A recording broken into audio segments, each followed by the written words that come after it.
सबसे important emotion जो कि एक आउटलेट भी है, क्राइंग, क्योंकि वो फील कर सकता है। फीलिंग्स को आजकल वैल्यू नहीं दी जाती, हर चीज को राइट एंड रॉन्ग में कंसिडर किया जाता है। ज्यादा गुस्सा आ गया, गलत। एंजाइटी है बंदे को, गलत। ये सारे इमोशंस को सप्रेस किया जाता है। एंजाइटी, गिल्ट, शेम, एंगर, कई बार हम सप्रेस कर देते हैं। जहाँ फील करना चाहते हैं वहां पे भी सप्रेस कर देते हैं। तो उनके लिए आउटलेट क्या बनता है? When you cry, it is an outlet for all those suppressed emotions.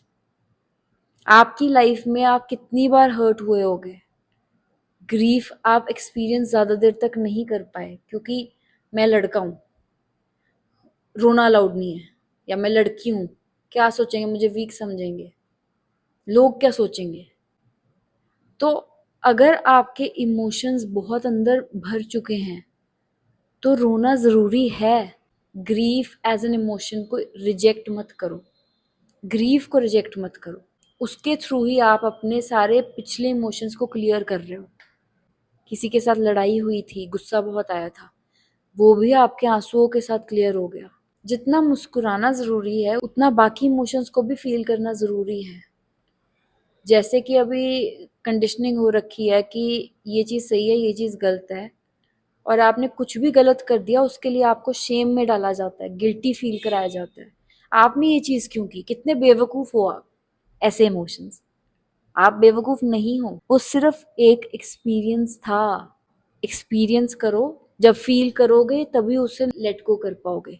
जिसे फील ही नहीं कर पाए पूरी तरीके से, जिसे समझ ही नहीं पाए पूरी तरीके से, उसको लेट गो कैसे कर दोगे?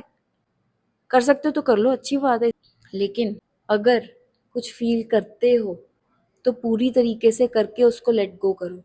जो पूरी तरीके से रिलीज नहीं किया होता, किसी के साथ कोई बात हो गई होती है, गुस्सा आया होता है, वो गुस्सा नहीं रिलीज किया, उसे समझा ही नहीं उस गुस्से का रीजन क्या था, उस ग्रीफ का रीजन क्या था, उस गिल्ट का रीजन क्या था, शेम का रीजन क्या था।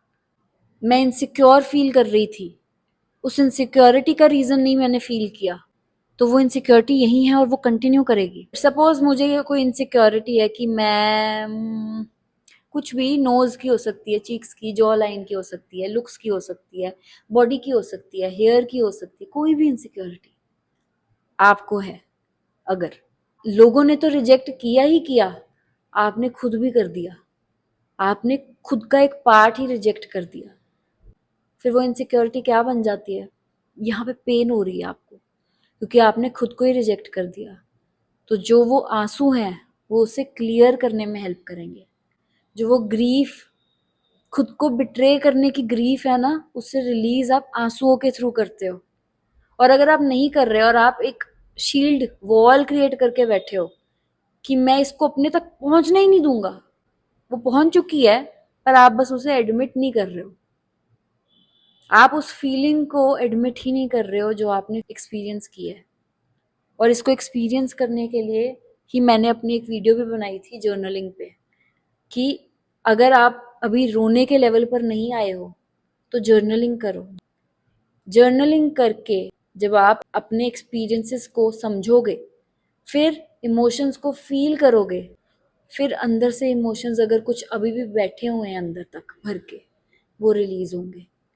इवन मूवीज देखने में जब कोई सिमिलर एक्सपीरियंस आपका रिपीट होता है ना, जो आपको यहाँ की पेन के बारे में याद दिलाता है, आप रो पड़ते हो। आपका वो रोना ही एक साइन है कि आपको वो चीज़ हर्ट कर गई थी। वो आपको याद दिला रहा है कि ये चीज़ है जो अभी भी मुझे हर्ट करती है। इसे समझो, इसे फील करो और फिर लेट गो, ताकि मैं नेक्स्ट फेज में पहुंच सकूं, अपने ग्रोथ की तरफ जा सकूं, हील्ड वर्जन में जा सकूं। जो चीज़ अब तक मुझे कांटे की तरह चुभ रही थी, मैं अब उसे और एक्सपीरियंस नहीं करना चाहती, अब उसे लेट गो करने का टाइम आ चुका है। कंटेंट पसंद आए तो सब्सक्राइब ज़रूर करना। कोई भी सवाल है कमेंट्स में डालो। Thank you so much for watching. Bye.